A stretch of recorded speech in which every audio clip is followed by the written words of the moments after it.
உங்க மேல வைக்கக்கூடிய இந்த விமர்சனத்தை எப்படி பாக்குறீங்க? தொடர்ச்சியா இந்த விவகாரத்துல உங்க மேல அவ்வப்போது வந்து புகார் கொடுக்குறாங்க, விசாரணை கூப்பிடுறாங்க, அப்புறம் நேற்றைய அந்த சம்பவம், இதை நீங்க எப்படி பாக்குறீங்க? இல்ல இது வந்து எப்படியாவது இது மூலமா என்னை அசிங்கப்படுத்தி என்னுடைய இந்த ஓட்ட வேகம் இருக்குல்ல அதை கொஞ்சம் தடுத்துடலாம். மக்களுக்கு என் மேல இருக்கிற ஒரு அன்பு, ஒரு பாசம் இருக்குல்ல, அதை சிதைச்சிடலாம். தனிப்பட்ட முறையில் என்னுடைய என்ன சொல்றது அந்த குணம் இருக்குல்ல, அந்த பண்பு இருக்குல்ல, அதை சிதைச்சு அது சொல்றது. அதில் தான் இவன் குடிகாரன், பொம்பளை பொறுக்கி, இதெல்லாம் எல்லா தலைவர்களுக்கும் கட்டமைக்கிறது தான். உங்களுக்கு தெரியுது, ஒரு அளவுக்கு மேலே இவங்க குறிப்பாக திராவிட அரசியல் கடைசியாக இந்த கருவியை தான் எடுக்கும். அது எனக்கு இல்லை, எங்கள் தாத்தாக்களுக்கே எடுத்திருக்கு. குறிப்பாக எங்கள் தாத்தா காமராஜர் அவருக்கு திருமணமாகி ஒரு குழந்தை இருக்கு, ஏதோ ஒரு பொண்ணை வச்சிருக்கிறாருன்னு அவர் எனக்கு தாத்தா இல்லை, அவர் வந்து இந்த மாதிரி உங்களுக்கு ஒரு மகன் இருக்கா, நம்ம யார் சொன்னது, ஒருத்தர் சொல்றாருன்னு சொல்ல தெரியாதே, ஒருவேளை அவராக கூட என் மகனாக இருக்கலாம்னு போயிட்டாரு. அதே மாதிரி திருமணமே பண்ணாத ஒரு ஞானி போல வாழ்ந்த எங்கள் தாத்தா முத்துராமலிங்க தேவரை வந்து இவங்க வந்து அவருக்கு இப்படி மாதிரி திருமணம் ஆயிருக்குன்னு இவங்க திருமணம் பண்ணி வச்சவங்க தான். அப்போ இது வந்து புதுசு இல்லை. அதையெல்லாம் பார்க்கும்போது ஓ நம்ம தாத்தாவுக்கே இது நடந்திருக்கு, இது ஒன்றும் புதுசு இல்லை அப்படின்னு.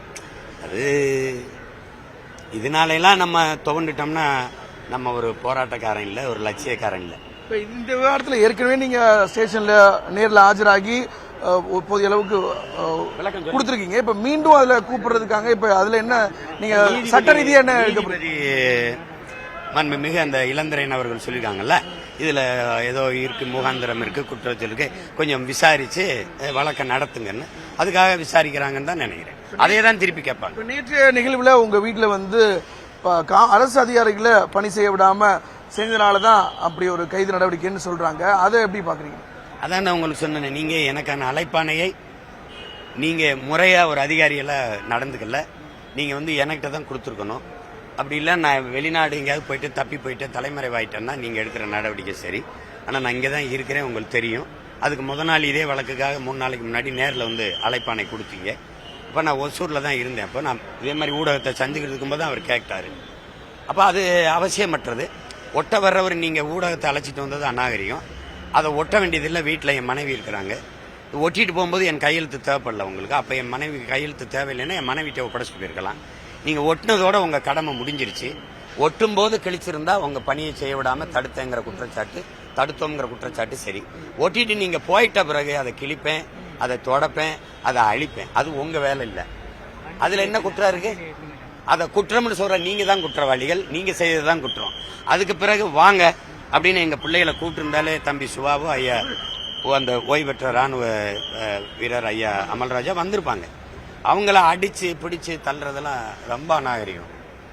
அந்த அடி ஒவ்வொன்றும் வந்து என்னுடைய தன்மானத்துக்கு என்னுடைய இதுக்கு விழுந்ததா தான் நான் நினைக்கிறேன். அது ரொம்ப வலியா உணர்றேன் நான்.